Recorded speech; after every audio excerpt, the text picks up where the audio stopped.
Harvey Yunis, Character, Constitutions, and Epideictic Rhetoric in Thucydides and Plato.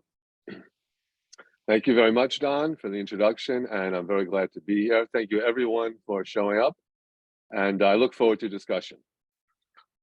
I have a handout which Joy has made available, and you can pick it up.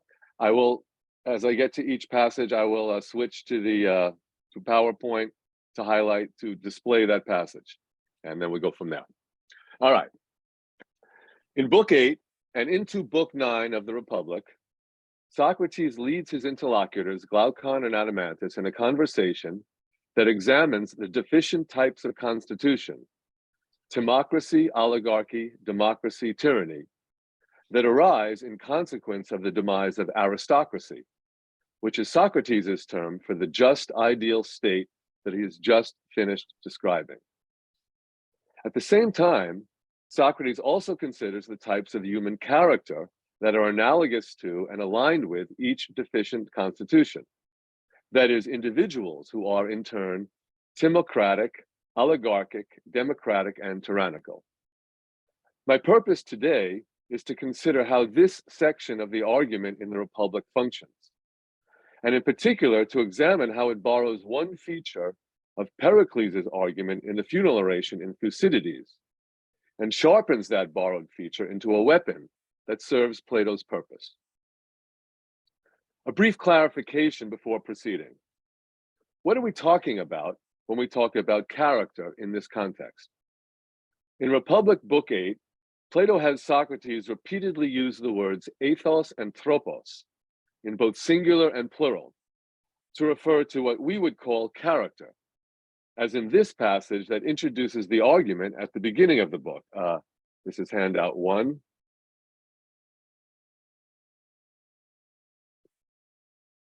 Do you realize that of necessity, there are as many forms of human character as there are of constitutions? Or do you think that constitutions are born from oak or rock, and not from the characters of the people who live in the cities governed by them, which tip the scales, so to speak, and drag the rest along with them? Plato's use of the words ethos and tropos in this context is straightforward and suitably translated by our word character. These words refer to the qualities of a person that are internal, yet manifested directly in the person's external behavior. In this sense, character constitutes the core domain that enables an individual to be praised or blamed, to become an appropriate object of moral judgment. In the present instance, this common usage is enhanced by two aspects of the Republic that form the particular background to the argument in Book 8, namely, the analogy of city and soul that is broached in Book 2, and the account of the tripartite soul that is broached in Book 4. The city-soul analogy, which was originally undertaken by Socrates to facilitate the search for a definition of justice, offers a coherent basis in Book 8 for talking about parallels between types of human character and types of political constitution. The account of the tripartite soul constitutes the analytical background, so to speak, that enables Socrates to present a systematic, comprehensive, and readily digestible account of human virtues and vices. Hence, in Book 8, it is reasonable for Socrates to treat character as a repository of the virtues and vices of particular types of individuals who can be conveniently aligned with types of constitution, and in that way submitted to judgment. When Book 8 opens, the question of what justice consists in has been answered, and the account of the distinctive, indeed radical institutions of the just state is complete. What remains to be done from the agenda earlier in the dialogue is to respond explicitly to the challenge issued by Glaucon and Adimantus in Book 2, when the brothers pointedly asked Socrates to provide a conclusive demonstration that, all things considered, in any set of circumstances, it is always better for an individual to lead a just life rather than some other kind of life. The brothers want to feel fully justified in making certain choices for themselves. choices to which they are already inclined, but about which they harbor a degree of uncertainty that so far, at least, they have been unable to remove. This issue is briefly revived at the end of Book 4, when Glaucon is about to concede that Socrates has made his case. But a definitive statement is postponed as the interlocutors undertake a digression into further details of the institutions of the just state. When Socrates takes up this final part of his task in Book 8, the exemplary status of the just soul and the just state offers Socrates a clear basis for making judgments about how the various divergences from the proper order, whether in a state or in a soul, are destructive to human happiness and welfare. Indeed, as he considers each of the deficient types of constitution and soul in turn, Socrates keeps one eye, so to speak, on the manner and extent of its divergence from the properly ordered state or soul, which affords him a theoretical perspective on the person's internal condition or the state's constitution, and thus offers a formal and abstract measure of the deficiency in question. For example, whereas the three parts of the just soul or just state are properly ordered under the guidance of reason, and in this manner best enable human happiness, eudaimonia, of course. In the case of the timocratic constitution and soul, reason has subsided, and the spirited element has taken over, which produces certain kinds of bad behavior. In the case of the democratic constitution and soul, reason has entirely abdicated, and the appetitive part enjoys free reign, which produces other, indeed worse kinds of bad behavior. These theoretical considerations are clear, well-founded, and informative, but they are also dry and unlikely to inspire enthusiasm, even on the part of adherents. Plato is careful to distinguish between the different modes or registers that Socrates uses to address his interlocutors at this point. While the overall argument on constitutions and character types clearly invokes and relies on the city-soul analogy, the precise relation between constitutions and their related character types is kept in the background and remains merely analogous. Souls and constitutions have the same tripartite structural elements that make the analogy valid and useful, but they are different kinds of entities that rise and fall according to their own logic. Questions about the validity or the nature of the city-soul analogy are not raised in this part of the dialogue, which frees up the discourse to engage interlocutors and readers in other non-dialectical ways. Socrates also avoids considering the institutional arrangements of the different constitutions. He merely notes a single well-known feature of each one just to identify it. Common mess for democracy, property qualification for oligarchy, lottery for democracy, bodyguards for the tyrant. Further, in the remainder of Book 9 that follows the completion of the argument that is under scrutiny here, Socrates adds yet other arguments that are designed to show how and in what measure the just life is preferable to alternatives. These arguments in Book 9 are conveyed through dialectic, that is, Socratic argument. And they culminate in the calculation that, this is handout 2, all right. A just aristocratic king lives 729 times more pleasantly than a tyrant. And a tyrant is the same number of times more wretched. Now, I'm not sure what to make of this calculation.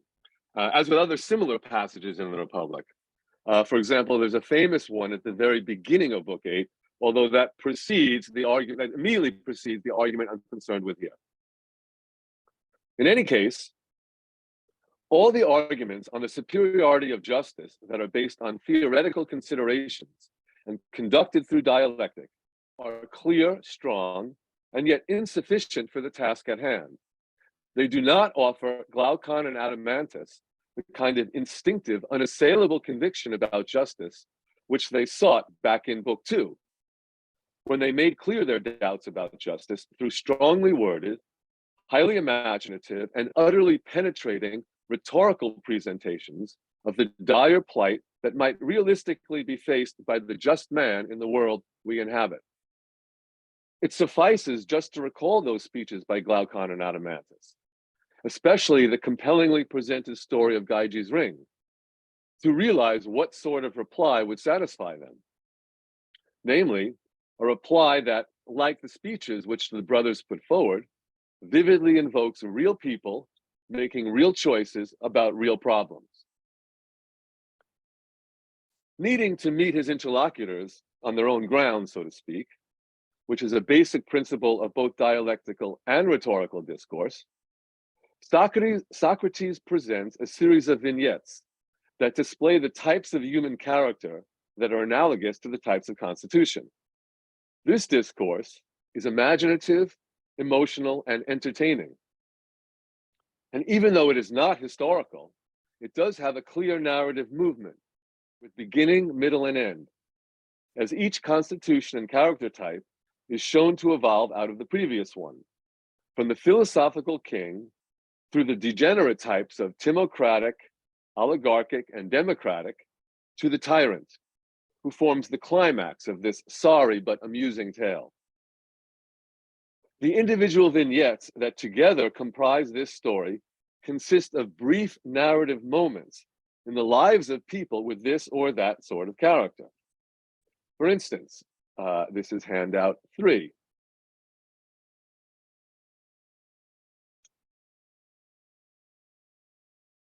The man with oligarchic character makes the rational and spirited parts of the soul sit on the ground beneath appetite, one on either side, reducing them to slaves.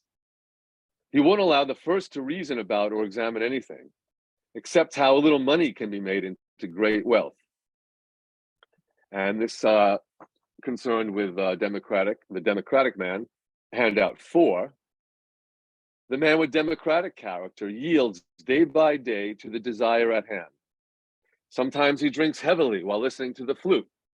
At other times, he drinks only water and is on a diet. Sometimes he goes in for physical training. At other times, he's idle and neglects everything. And sometimes he even occupies himself with what he takes to be philosophy. He often engages in politics, leaping up from his seat and saying and doing whatever comes into his mind. If he happens to admire soldiers, he's carried in that direction. If moneymakers, in that one. The discourse of character types, modeled on types of constitutions, thus goes in a direction that differs from the theoretical perspective based on the tripartite soul and the city soul analogy. Rather, it describes the visible, observable, often colorful forms of struggle and bad behavior on the part of the different kinds of individuals and states.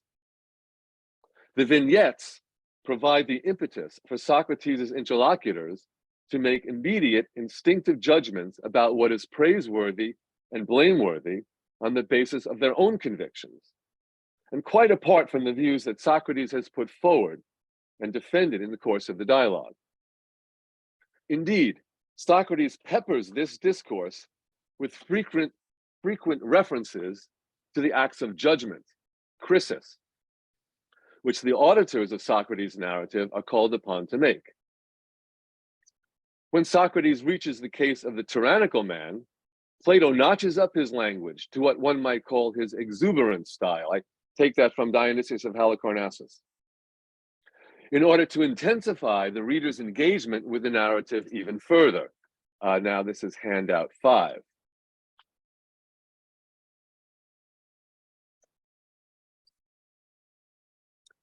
With that great swarm of pleasures inside him, won't the tyrannical man first try to break into someone's house or snatch someone's coat late at night? Then won't he try to loot a temple? Now, under the sway of erotic love, he has permanently become while awake what he used to become occasionally while asleep. and he won't hold back from any terrible murder, or from any kind of food or act. But erotic love lives like a tyrant within him, as if he were a city, to dare anything that will provide sustenance for itself and the unruly mob around it. The heated rhetoric describing the tyrannical man suggests that the moment of judgment has arrived. It is time to rank the character types in order from best to worst, and thereby to respond formally to the task set by the brothers in Book 2 and postponed at the outset of Book 5. Socrates emphasizes the kind of penetrating, experienced, insightful judge that is needed at the moment, and he enlists the interlocutors to serve with him in precisely this role. We are hardly surprised to see Glaucon and Adimantus, with their upper-class background and their fellowship with Socrates, acquiesce readily and chuckle knowingly at the foolishness and stupidity of the various degenerate types. Yet Plato goes further, engineering a celebratory moment that seeks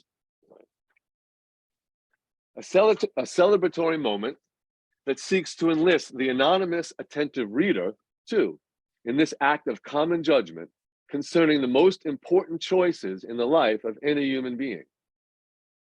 Speaking, as he says, like a herald, Socrates encourages Glaucon and Adimantus to acknowledge formally the victory of the just man and consequent defeat of the degenerate types, the tyrannical man above all. Glaucon demonstrates the appropriate spirit by confirming Socrates' judgment, adding his own voice, he says, as he might judge choruses. Plato's reader, regardless of background or social standing, would be hard-pressed to stand aloof and coldly refrain from all this celebratory judging. This way of proceeding befits a work that, at heart, is an attempt at moral persuasion and concerned as much with the practice of virtue as it is with the theory of it. Excuse me.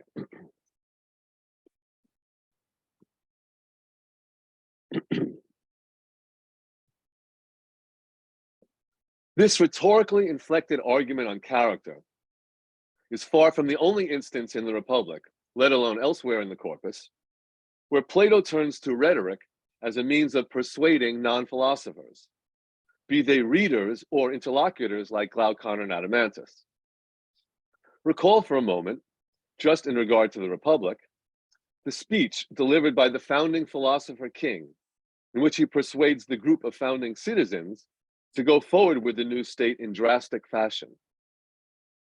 The severe parameters governing the early childhood education of the future guardians in Book 2 constitute a huge exercise in the rhetorical control of their environment, extending from the content of childhood stories to the furniture of their nursery. The discourse of the three so-called waves in Books 5 and 6, concerning the radical proposals for women, children, and philosopher kings, is an exercise in protreptic rhetoric. That is, beyond the actual argument that he puts forward to defend these proposals, Socrates works by rhetorical means to make sure his interlocutors overcome the inherent difficulty of accepting the argument, despite its radical nature. There is the analogy of the cave and the concluding myth of air. The city-soul analogy itself may perhaps be more coherent as a rhetorical device than as a tool of analysis supported by reasoned argument. The very use of dialogue as the essential mode of philosophy in its literary representation should itself be seen as a rhetorical choice, a foundational one, and on a par with Thucydides' decision to compose his own versions of historical speeches in what he claims is a true account of the Peloponnesian War.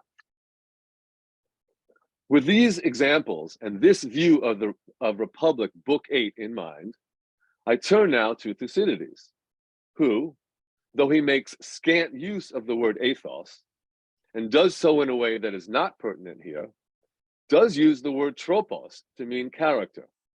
And he specifically anticipates Plato by tying character to politeia, or constitution, as Plato does in the passage that I cited in handout 1, and in fact, as Plato does throughout Republic Book 8.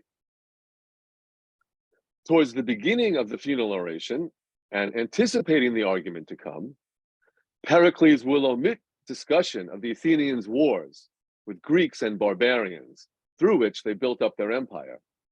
And instead he says, and this is handout 6,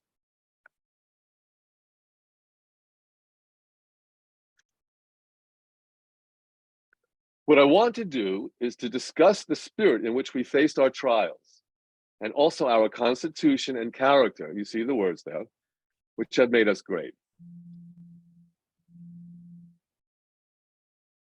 Yet the parallels between the funeral oration and Republic Book 8 go much further than this general statement.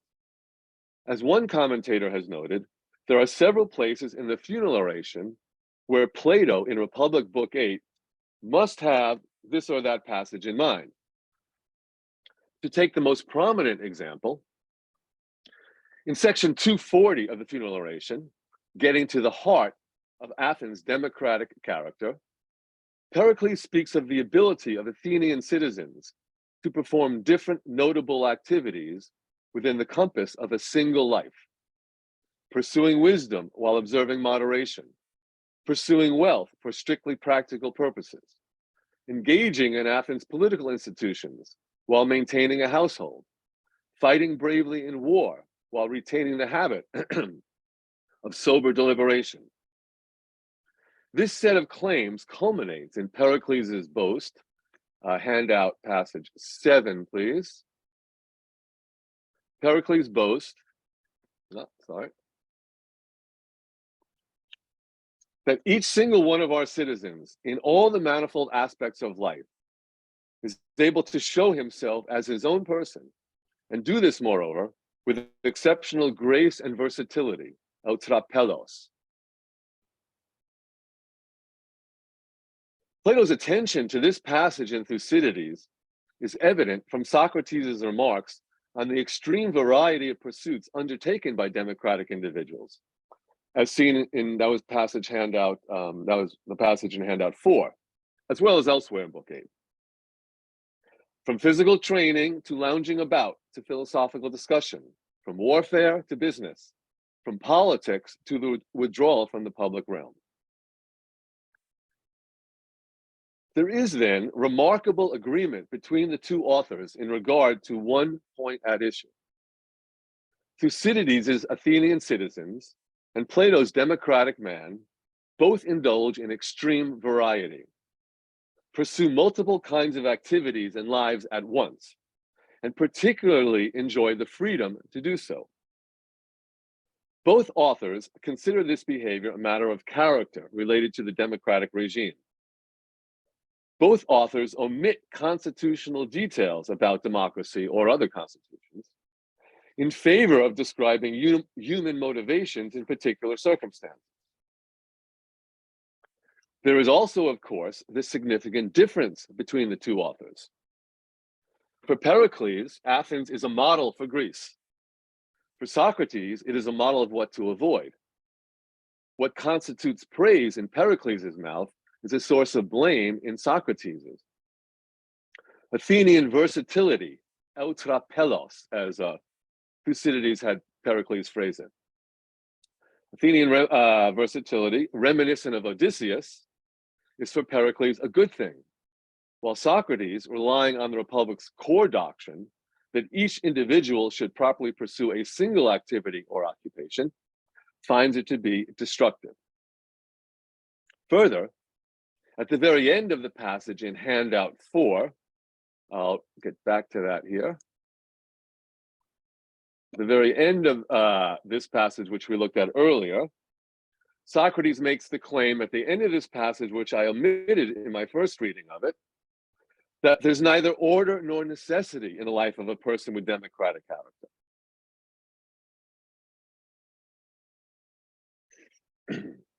A proposition that would be rejected by Pericles. Pericles' picture of Athens includes, perhaps implicitly, the notion that democratic citizens find, or at least pursue order and necessity precisely in preserving the empire and providing the exemplary democratic way of life that is described. I add, as a brief digression, any assurance which Thucydides might actually feel about democratic order and necessity, however conditionally, would rely less on institutional features of democracy than on the virtues of Pericles' particular kind of democratic rhetoric. But that's a topic for another day. Further, both Thucydides and Plato comment on the nature of democratic judgment by raising the question of its opportune use, kairos. And they take opposite positions on this point too. Both authors present the characteristic judgments of democratic citizens as a model of what to imitate or avoid when citizens make their own judgments that determine the kind of life they pursue. Thus, the judgment about Athenian character, which Pericles summons his audience of Athenians to reach in the Funeral Oration, is itself mirrored in the judgment of the ideal Athenian citizen soldier, whose choice to die in battle for Athens is described in detail by Pericles in one of Thucydides' most famous and most difficult sentences, which is itself referred to as the soldier's choice. After raising several perspectives on the question of prolonging life versus dying with glory, the sentence culminates in the soldier's choice, his final choice. This is handout passage 8.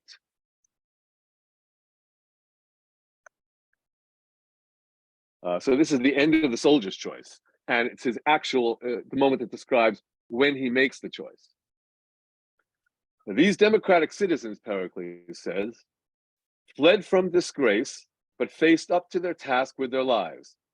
And through the fortune of the briefest opportunity, dialakistu kairu tukes, at the height of glory rather than fear, they departed. Not only this sentence, but the entire character-based argument of the Funeral Oration culminates in this point, in which the timely quality of the soldier's choice in the heat of battle exemplifies the admirable use of freedom attributed to the Athenian democratic character generally. By sacrificing for the common good at the right moment, the anonymous democratic man becomes an anonymous democratic hero, replete with Homeric grandeur. The internal audience of Athenian citizens present at Pericles' oration, as well as at least part of the audience of Thucydides' readers, are likewise induced through the fortune of the briefest opportunity while listening to the oration to admire the Athenian achievement and to maintain it by their own choices. This is, in fact, the very purpose of Pericles' oration. On the other hand, in his account of democratic judgment, Plato rejects the grandeur of Homer and tragic sacrifice in favor of a comic view that diminishes democratic citizens who flail helplessly. Plato's Socrates focuses on the very moment when extreme democracy turns into tyranny, and the demos inadvertently lose the freedom of which they were previously so desirous. And this is handout passage 9, please. By trying to avoid the frying pan of enslavement to free men, the people have fallen into the fire of having slaves as their masters.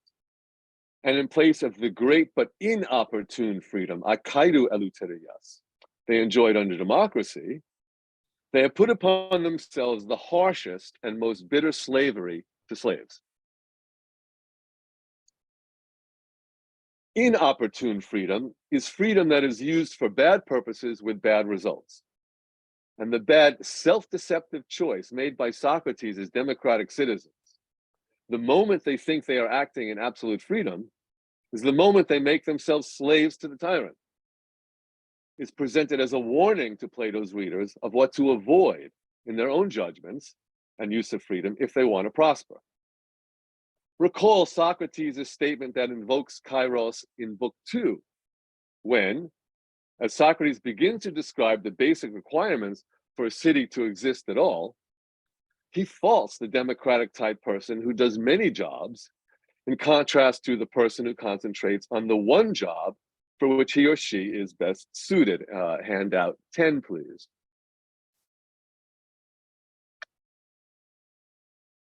If one misses the right moment, kairos, in anything, the work is spoiled. Clearly, the democratic citizens miss it. Thus, the inopportune freedom of the democratic citizen in Book 8 is the clear sign and precursor of the failure of the citizen and the state. Although Thucydides' Pericles and Plato's Socrates remain opposed on the value and practices of democratic character, they agree on the timeliness and therefore the importance of the citizen's judgment, whether that judgment leads ultimately to freedom and heroism or to slavery and cravenness.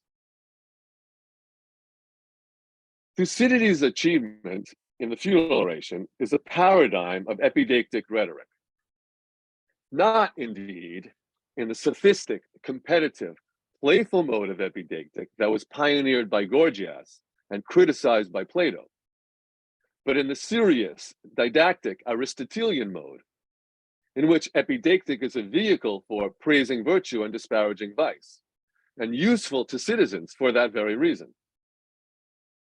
I have discussed the didactic Aristotelian kind of epideictic rhetoric elsewhere, and here I quote the core of that account. In order for the didactic purpose of the epideictic to be realized, the audience must function not only as observers of the speech, but also as judges, though not in the formal sense in which they function as judges and cast votes, in the adversarial context of deliberative and judicial rhetoric.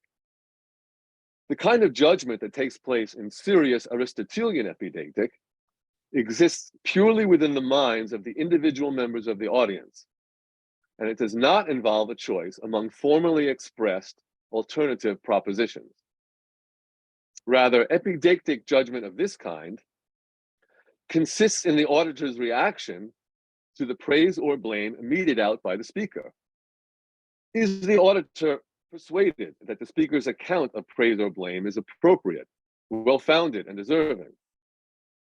For the auditor to be so persuaded is equivalent to a judgment by him or her that the speaker has succeeded in his persuasive task. The auditor's judgment has no immediate effect in the external world, but it may well affect the auditor's own character, disposition towards virtue, and willingness to strive for praiseworthy conduct. For that reason, it is likely to affect his judgments and actions in the future, and so may possibly have an effect on the world at a later time. Despite the fundamental differences between them on the evaluation of democracy, Plato focuses on character in Book 8 for the same reason that Thucydides does in the Funeral Oration. Displayed vividly and in narrative vignettes, character offers an instinctive basis for swift moral judgment, supported by strong feelings. Whereas Pericles and Socrates are shown addressing the audiences that are internal to these texts, namely the Athenian demos and Socrates' interlocutors, respectively, the authors, Thucydides and Plato, are clearly aiming to persuade their readers, or at least to encourage their readers to consider how they might share the point of view which, in their artful staging of the authors, is shown to be worthwhile and triumphant. Both authors rely on the same epideictic mechanism to achieve the desired effect, and they do so with the means that are available in literature. Thank you.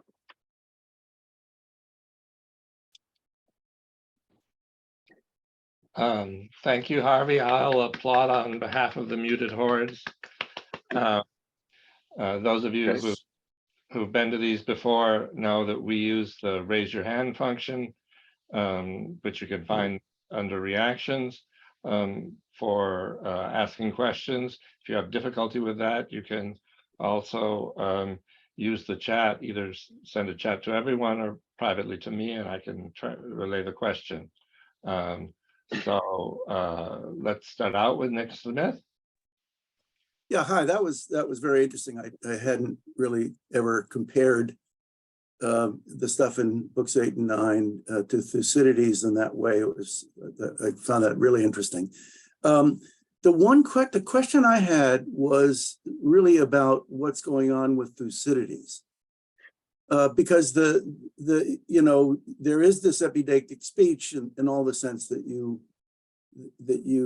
describe, but it's never been my impression that Thucydides wants in any way to valorize Pericles, and is in fact rather critical of Pericles. So you've got this beautiful piece of epideictic that the author actually writing it, it seems to me doesn't really share, the author doesn't share the point of view. So I'd just like to hear a little bit more about that. It's a kind of oddity, I think. Fine. Thank you very much for the comment and question. Well, let me just start by saying I cannot agree with you on the proposition that that Thucydides does not valorize Pericles. It's a kind of a long account, and I have, by the way, written on this, as have others. So there's a large discourse on that. I will, at the moment here, I will say just a few things then. Thucydides glorifies the Athenian achievement, the empire above all, and then in second place, the democracy under which most of the empire was, acquired, and with difficulty has been maintained. Thucydides values that. Pericles was the architect of at least the last 20, 30 years of that. Thucydides clearly valorized, I say clearly, in regard to the passages in 265, the obituary of Pericles. Thucydides, on that basis, clearly valorizes the nature of Pericles' democratic rhetoric. Above all, in explicit contrast with the rhetoric of the politicians who followed, whom Thucydides uses the word demagogue, in Greek, to describe, and attributes the Athenians' inability to maintain their empire throughout and defeat in the Peloponnesian War through the inability of the following democratic politicians to lead in those circumstances. Now, there's no change in Athenian democratic institutional features between Pericles and the successors. Zero. The difference is the rhetoric of the politicians that are used. I'll make one further point. I would add, this is not something I've mentioned in my writing, but maybe now we'll go on to do. The funeral oration itself, the beauty of the oration, the power of it, the conceptual and linguistic force of the oration is to put that into Pericles' mouth in a way that is an attempt at harmonizing his leadership and the citizen body that makes together makes the whole thing work. I would claim is itself a means of valorizing. One could go on all these points. At the moment, then, I guess. Paul Woodruff. Thank you again for a very interesting talk. I won't raise the question about Pericles again, although I think the larger context of Thucydides' story does raise questions about Pericles' policies. On the whole, it does seem that Thucydides, who is, after all, a victim of Athenian democracy, is not entirely favorable towards the democratic character. The fact that Nicias is more afraid of the Athenian assembly than he is of the Syracusans is quite striking, and reflects, I think, on Thucydides' own experience. The character that the Athenians show during the plague years is not at all like the character that Pericles has been talking about, and that I don't think it's an accident that Thucydides puts the description of the plague right next to this particular oration. He could have given orations at other periods in the war. on the whole, taking Thucydides' story, the story he tells, along with his preference for the oligarchic moves in 411, does not show that he supports Pericles' view of democratic character. Shall I go on now? Yeah, okay. Yeah. Thank you, Paul. Thank you very much. I agree completely with everything you said. And for that, on that basis, I would also have to argue that that does not really impact the argument I was putting forward. And perhaps I was not sufficiently clear on this point, and I'll try to, make that up now. So the point of my argument is that, we have Thucydides staging this moment, in the life of Athenian democracy, where, the democratic leader is calling upon his citizens at this moment, at the particular moment where they're, burying all the dead soldiers, to live up to that standard. And that's really all that matters for my argument. That's actually all I'm interested in. I am not interested in this work here in Thucydides' stance as a whole, or using, his work as a whole, as you just did, Paul, appropriately, to discuss what we might infer about Thucydides' own attitude towards democratic character. I could not agree more that Thucydides views democratic character rather coldly, and he sees it for what it is and offers us plenty of description of that. I'm simply isolating the moment of the funeral oration for the argument that is put forward there. Thank you. That's a point is very well taken, and certainly Thucydides does represent Pericles' rhetoric as highly effective. Right. And that's really the basis I'm going on in using Thucydides in this argument. That's right. William Altman. Yeah, given your emphasis on kairos and time, I'm concerned about the very stark contrast that you draw between Thucydides and Plato, because it seems to neglect the chronological or temporal gap between them. In other words, it seems to me that the character that Plato is describing through Socrates in Book 8 is a character that needs to be understood in the aftermath of the Peloponnesian War, whereas the description of the character that Pericles gives is ostentatiously placed at the beginning of the Peloponnesian War and before the plague. I agree with the spirit, I believe, of both Nick and Paul's remarks, but it seems to me that it's the actual structure of the history that indicates that the character that is described in the funeral oration is going to undergo a radical transformation in Thucydides in a way that is going to explain and justify the kinds of things that Plato is going to say while echoing or mirroring or ironically contrasting with things, as you point out, in Thucydides. Finally, Harvey, the idea of talking over the immediate audience, i.e. the Athenian demos in Thucydides' case and the interlocutors in Book 8, and directly talking to the reader. It seems to me that here again is another way of assimilating Thucydides and Plato rather than contrasting them.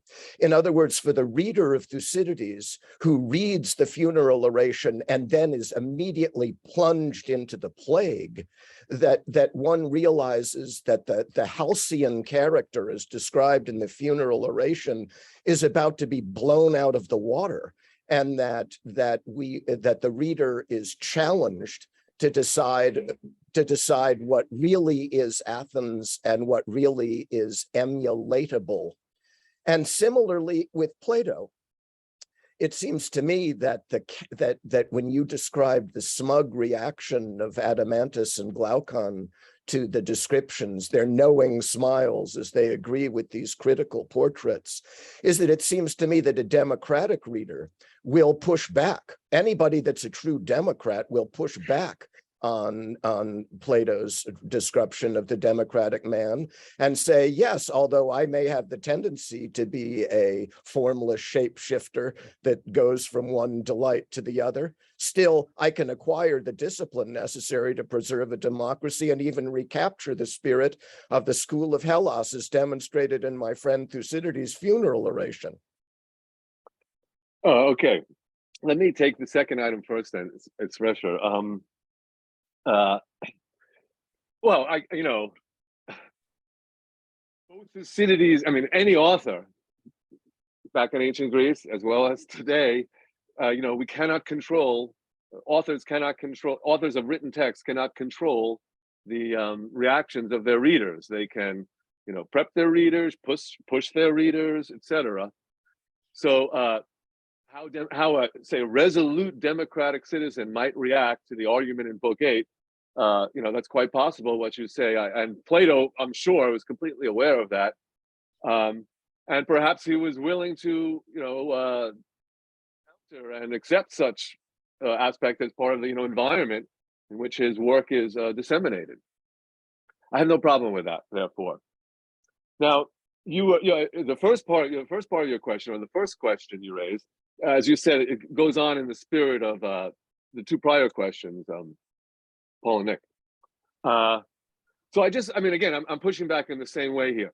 However, let me say, I do agree with you about, how readers of Thucydides might react, or perhaps even advised by the tone of the work to react in regard to many of the points that have been raised. There is a stark difference between the reaction that Pericles is seeking from his audience of internal readers, and Thucydides might be expecting, or somehow in a literary way advocating from his audience of readers. And although I was not able to pursue that in the paper, I agree with you, there must be a big distinction there. Thucydides' readers are critical readers, or he uses literary means to advise them to be critical readers, and helps them, even pushes them towards becoming critical readers. They're not going to simply buy into Pericles' rhetoric in the funeral oration just because it's grand and grandiose. No. So to that extent, I absolutely agree with you. I mean, really, my only point, I'm reducing the ambition of my argument in response to the reactions I'm getting. Totally fair. I'm just focused on the, so to speak, the mechanisms of the argument. I think Plato, I do think Plato learned from the funeral oration, in a certain respect, learned about how this mechanism of, praise and blame in epideictic rhetoric might work in a political setting, especially when it's directed at key moments that require decisions on the part of ordinary citizens. So it's the mechanism, what I call a rhetorical mechanism, that both authors use, although they use to somewhat different ends. They make use of many of the same elements. That would be my response. Paul Woodruff, would you like to come back on this? Oh yeah, this is a very small contribution, but I've just been looking at what Solon says about the character of democratic leaders in what's fragment 4, really. Much grief is about to come from their great hubris, for they do not know how to hold excess in check, nor to give order to the pleasures of the present. So this, some of these ideas that we're finding in Plato and Thucydides, or more in Plato than Thucydides, have a long history, and I think it's quite interesting to note what Solon has to say about good government, bad government, and rule by tyrant. This is quite a long time before Plato and Thucydides are writing. Yeah, thank you for that. I couldn't agree with you more on this point. Solon represents, you might say, the prehistory of this type of epideictic rhetoric. Now he's it's in a somewhat different mode. It's poetry. It's presumably symptotic, but we don't really know enough to be sure. But I think that those theorists of discourse, let me put it that way, in 5th and 4th century Greece, were clearly also focused on their literary, especially poetic precursors, as sources for the mechanisms that they themselves could advance in the modes of discourse that they were using. So I add all that. It's a lot of blah blah to say thank you, Paul. That I agree with you. It's important and relevant, and deepens our understanding of the issue. Yeah, and of course Solon didn't have the option of writing prose, probably. Right. I mean, it goes. Look, of course, everything goes back to Homer, and then it depends on in what way, for what purpose. Those are the real issues. But Homer, insofar as praise, I'm not sure praise is the right word, but magnifies Achilles, focuses on his acts of judgment, and offers us ways of seeing this. That is in a kind of exemplary, in which people later, students like Thucydides and Plato, focus on when they're also concerned with how people will make judgments and what role the desire for praise or the desire to avoid blame, to avoid bad things, how that works, the human psychology there, and how that can be evoked when one is concerned with maintaining adherence among citizens in political systems. Could I ask one more question? Prego. There doesn't seem to be a big queue. You understand tropos in Pericles' opening statement to mean character, and I looked at my translation of that passage, and I understood it to mean way of life, because that seems to be more what he's talking about. Can you elaborate on why you choose the word character for that? I see it means character in Plato, Book 8, but does it really mean character in Thucydides? Well, I'm not sure. I think it has. I think the common choice of words in this case is, to a large extent, indicative that Plato and Thucydides are talking, to some extent, about the same thing, and that's why I chose to use the word character for this, translating it for this talk. I agree with you that the word is vague to some extent, and vague in its specific connotations. And I think that is why it's useful to both Thucydides and Plato. Plato has, in Republic Book 8, at that point, Plato has been talking about the soul, for several books, quite a long time. But then he switches in Book 8 to talk about, uses these words, tropos and ethos, rather than soul, when he's talking about individuals. Even though, as far as I understand it, his argument in Book 8 would permit him to speak about souls. He uses the word souls elsewhere. I mean, he uses the word psyche and psychai, elsewhere in his writings, when he wants to talk about, what we might call character, personality, what people are like, what they are, especially in contexts where they are to be judged on the basis of their behavior.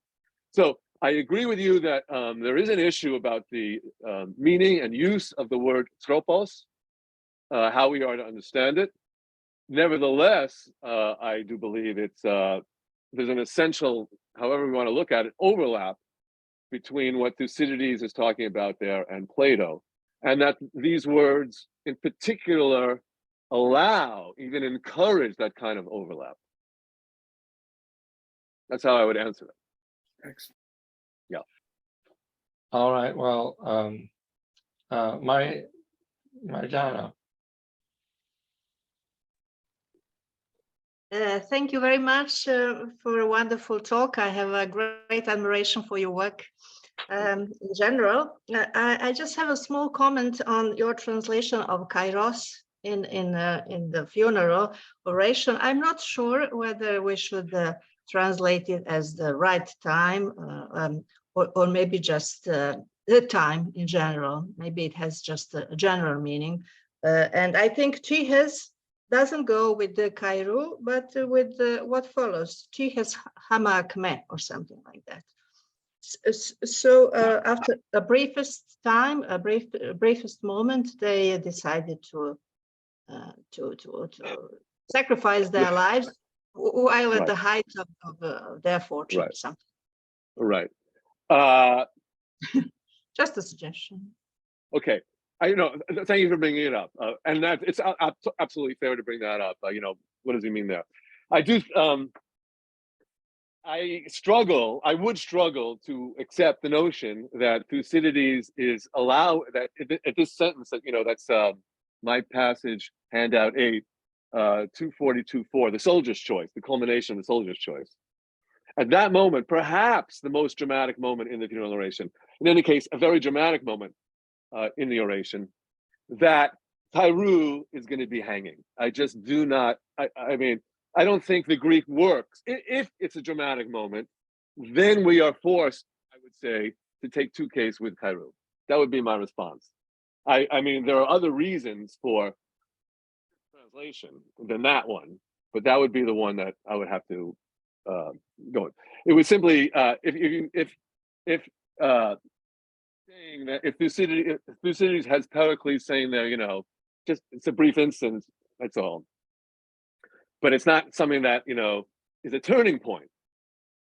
Then I wouldn't see the point of the soldier's choice at all. I mean, it is a brief instant, but the real reason Thucydides focuses on it because it's a turning point. That moment decides whether this citizen has led a good life or a bad life. Life which we should emulate or a life which we should, despise.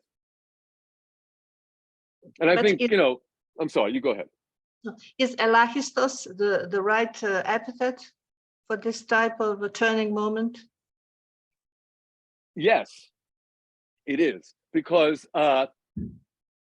commenting Thucydides, he's constantly playing, on a verbal level with the conceptual, with the concepts that are behind it, between big and large. It's the biggest moment of this citizen's life, since that it will determine whether he's a good person or a bad one. It happens at the smallest, instant, and that's something Pericles, Thucydides loves. Okay, the thank you. great and the small together like that. Thank you. Above all, in the funeral oration, All right. he uses superlatives in this way. All right. While others are thinking, Harvey, let me ask if you to generalize a bit, because that is fascinating and presumably generalizable.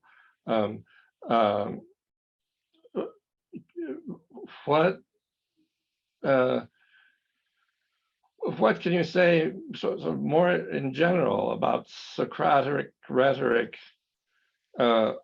when he's speaking in non-dialectical elements of his discussions, and protractic rhetoric with his interlocutors? Seems to me that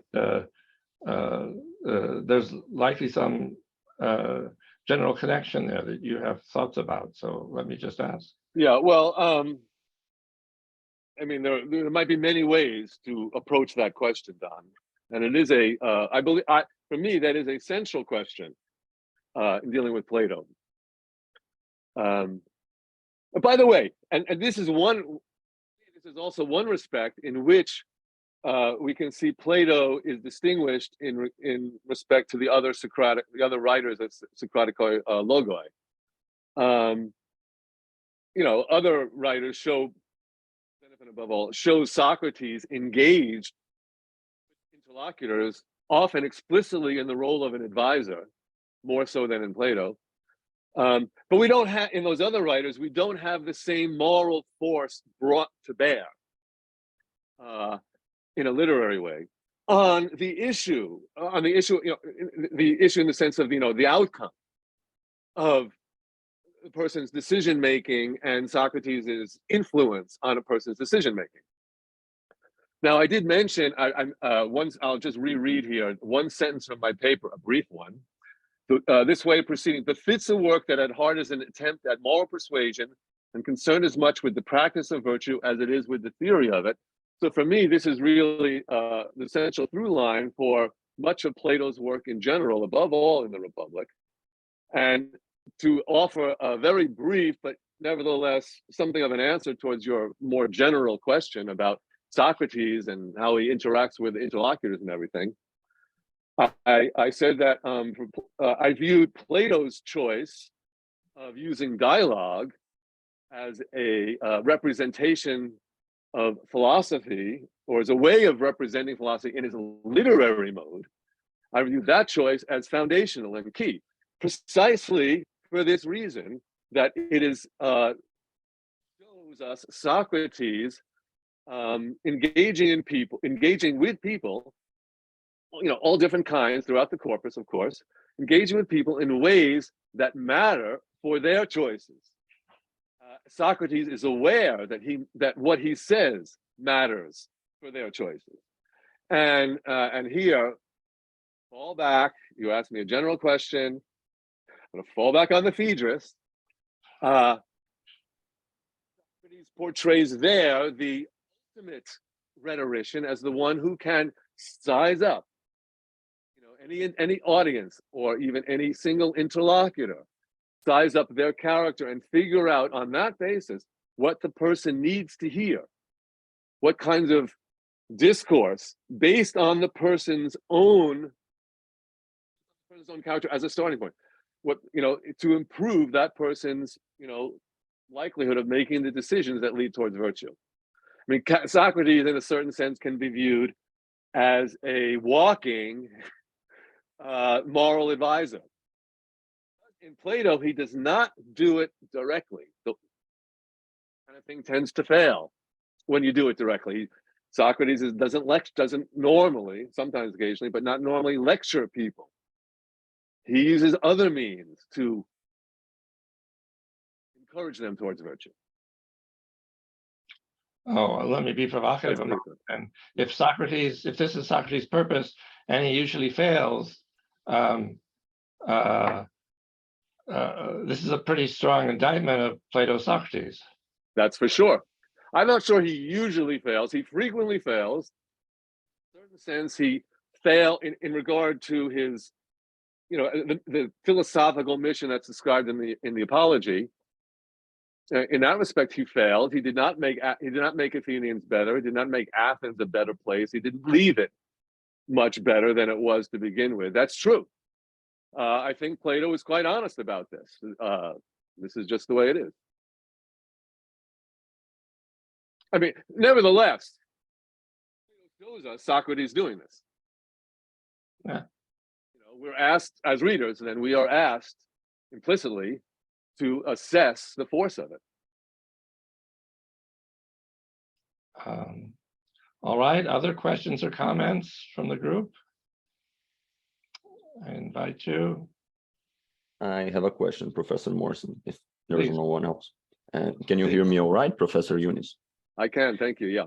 And thank you for your wonderful presentation. I'd like to ask you something about this possibility of a failure in Socrates' rhetoric, especially on the Apology, because I think last year I asked a professor about where I could find possibilities or examples of the good rhetoric of the ending of Gorgias in the corpus.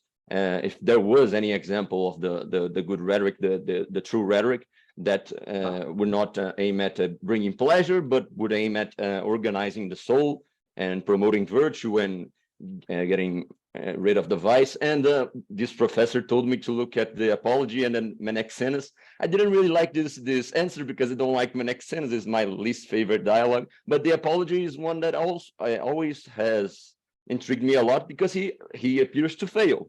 I mean, if his purpose was to make himself look like not guilty, or at least not die, he failed at persuading the audience, the judges, not to kill him. But if his purpose was to improve the souls of the audience, maybe he did it somehow. I don't know if in an explicit way or an immediate way, but maybe in a long-term way. I mean, he may be planting the seeds like the end of Phaedrus may suggest. So I would like to hear you on that. Do we have an example of the good rhetoric of the end of the Gorgias? Is it the same rhetoric of the Phaedrus? Is it a completely different kind of rhetoric, or is it an ideal that cannot be reached, like, for example, the perfect city of the Republic? Thank you very much. Right. Thank you for your question. It's an excellent question, and I'm very pleased to be challenged by it. And there are several to an answer. Now, first of all, in part of frame your question, you really, I think, already touched on a very large part of the answer. I better say that first before I try to respond to the point about the Apology. And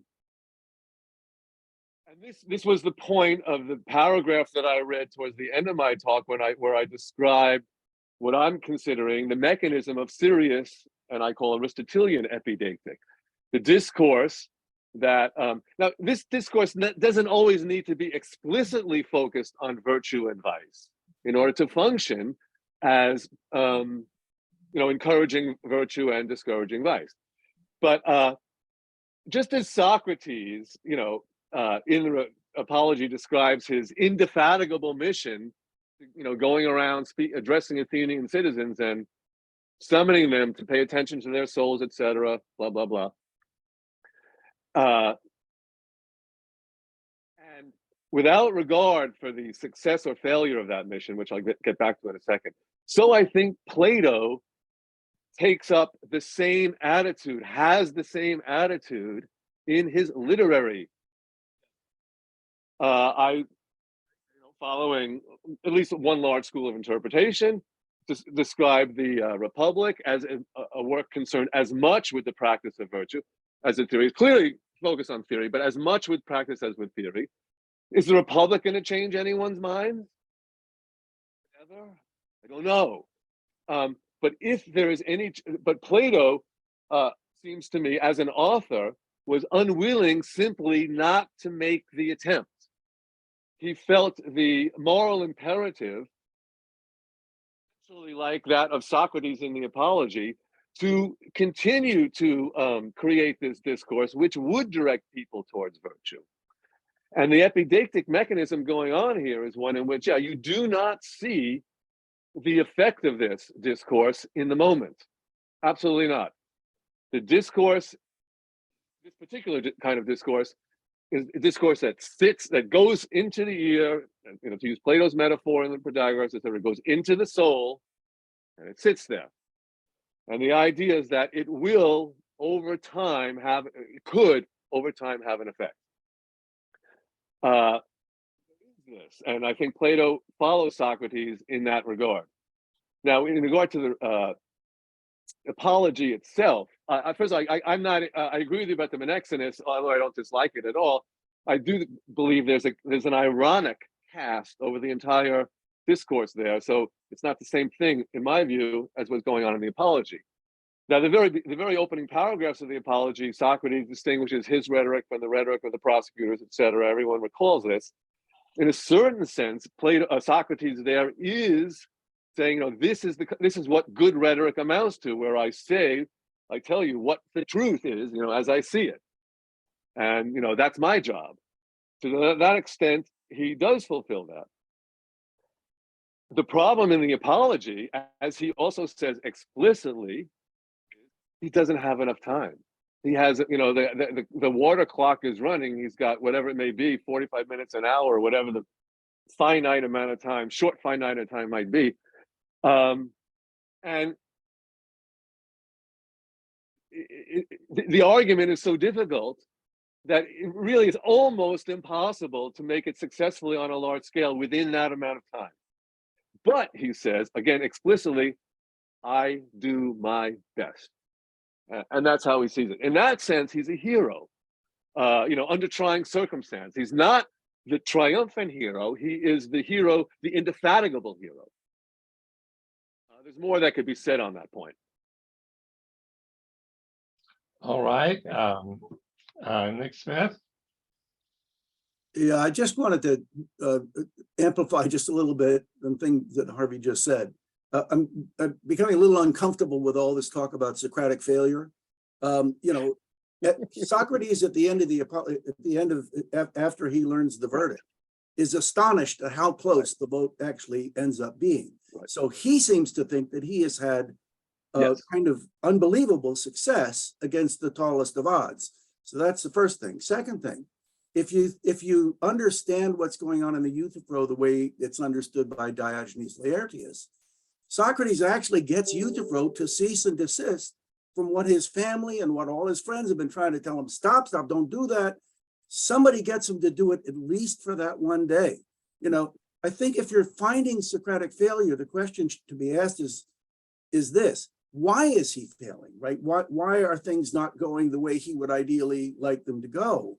And it's not from anything that Socrates is doing wrong, right? That's part of the critique of culture that's going on in Plato and in Socrates. So I'm a little uncomfortable with all this talk about failure because it really doesn't look like that to me. Nick, thank you very much for that correction. I could not agree with you more. And that is my basic attitude.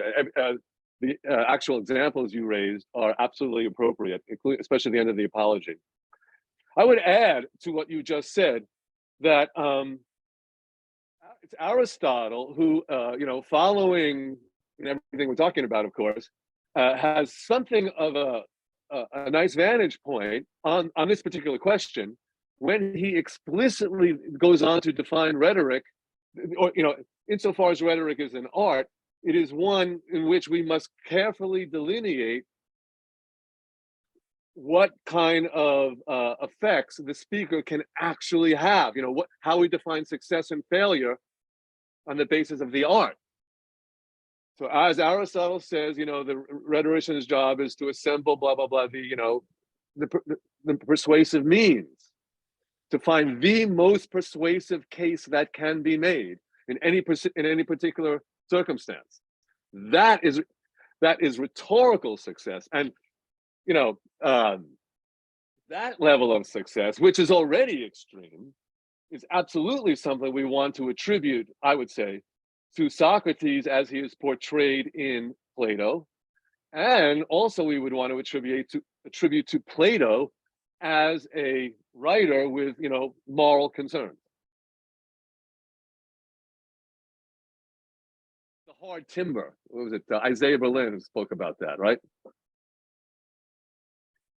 People will always, always a remainder that the clever speaker will not be able to affect. That is how it is. One last point.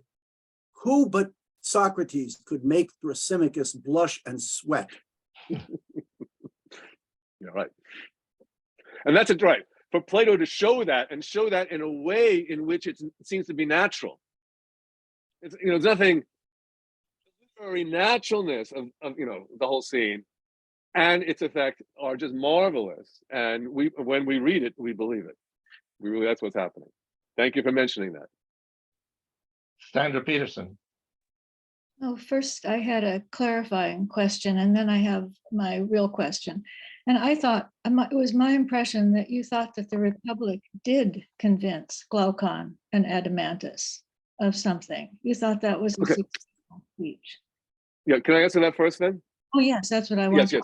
Yes, you're absolutely right. I mean, Glaucon and Adimantus are success stories in the Republic overall. You know, they enter it. I discussed in the paper. You know, the dilemma they face in book 2.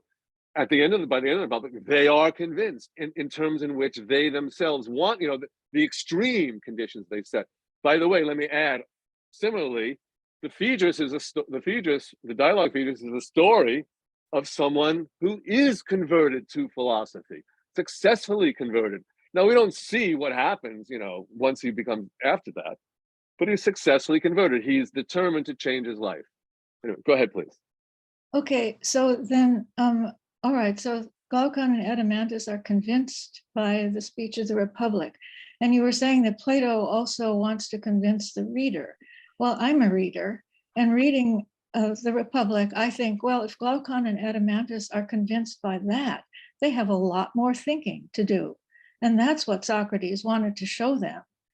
That they should be much more critical of the sorts of things he said. And in fact, they did ask him, persuade us, and he did exactly what they asked. He fulfilled their conditions exactly, and so he did persuade them. And well, my conclusion as a reader is, I'm not persuaded. You got more thinking to do. Yeah, well, I mean, I accept that. I mean, as anyone should, as a appropriate response to the text. All right, Gabriel Danzig, do you have a question or comment? I'm not sure. I unfortunately, because of the time zone, I did miss most of the talk, so maybe my question wouldn't be relevant. But just based on this conversation now, I mean, this is probably something everyone already knows, but you know, sometimes when Socrates doesn't convince the guy in the dialogue, that makes it even more tempting for the reader to be convinced by Socrates. You know, because you never really convince somebody while they're in front of you. You know, they're always going to put up resistance.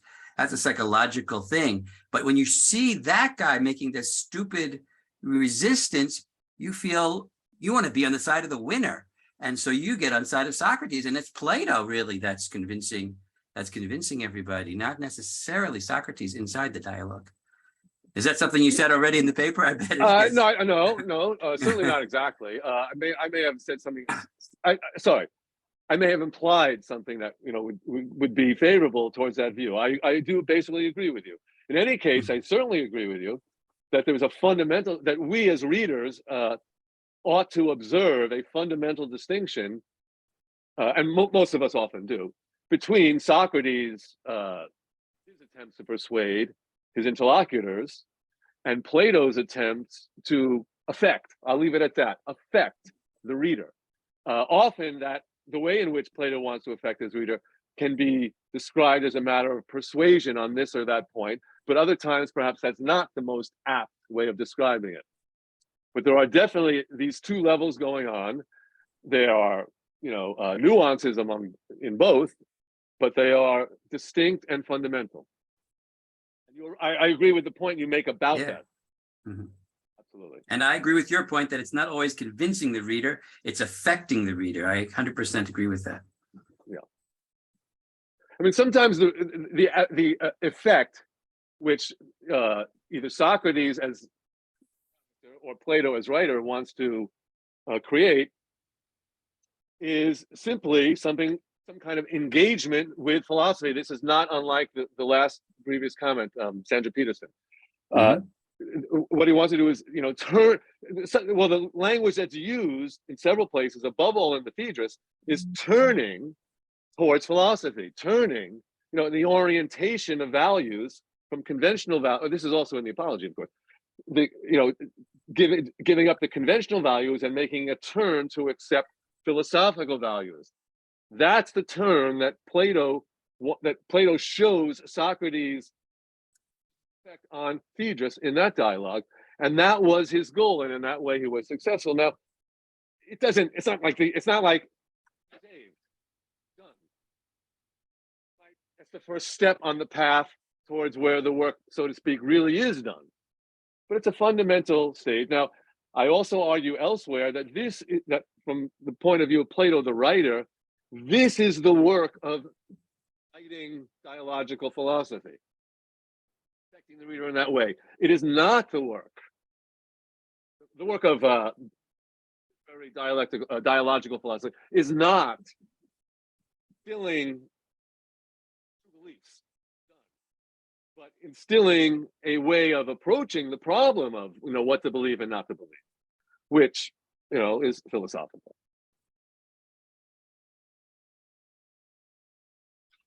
All right, well, let's thank Harvey for a wonderful talk and interesting discussion. Thank you. Let me thank you. I appreciate it. On behalf of the Muted Hordes, and hope to see many of you on December 7th, our next colloquium date. Thank you for all the input and all the questions. Appreciate it.